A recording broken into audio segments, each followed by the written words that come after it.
पुरा माजी आमदार भैर सिंग नागपुरे जी माजी आमदार, विजय शिवनकर जी माजी जिला परिषद के अध्यक्ष, प्रभाकर धुनाटे आमदार, बाबूराव कोले हमारे ज्येष्ठ नेता भाजपा के, दुर्गाताई तिराड़े, अरुण डॉक्टर साटवाने जिला प्रमुख शिवसेना, अर्चनाताई मडावी सभापति पंचायत समिति, विजय नागपुरे शिवसेना तालुका प्रमुख।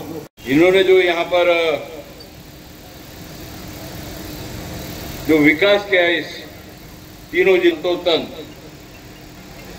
करीब करीब मेरे इस विधानसभा क्षेत्र में केंद्र सरकार का निधि लाया है।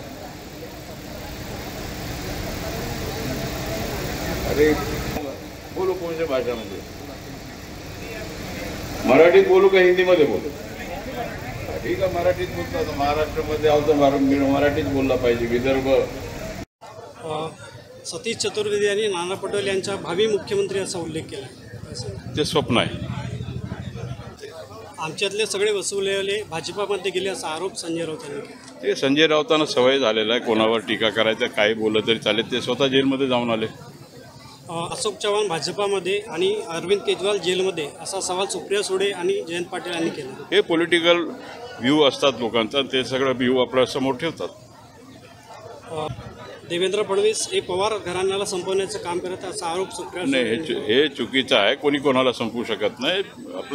आपल्या जागावर सगळे नेते आहेत. त्या एकमेक नेत्यांचं आपण फक्त इलेक्शन आले की टीका टिप्पणी होते आणि त्याच्यानंतर सगळं व्यवस्थित चालते.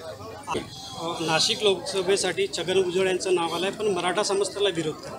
नाही, समाजाचा वेगळं गोष्ट आहे. इलेक्शनमध्ये सर्व समाज मतदान करतो आणि सर्व समाज मतदान केल्यानंतरच कॅन्डिडेट निवडून येतो.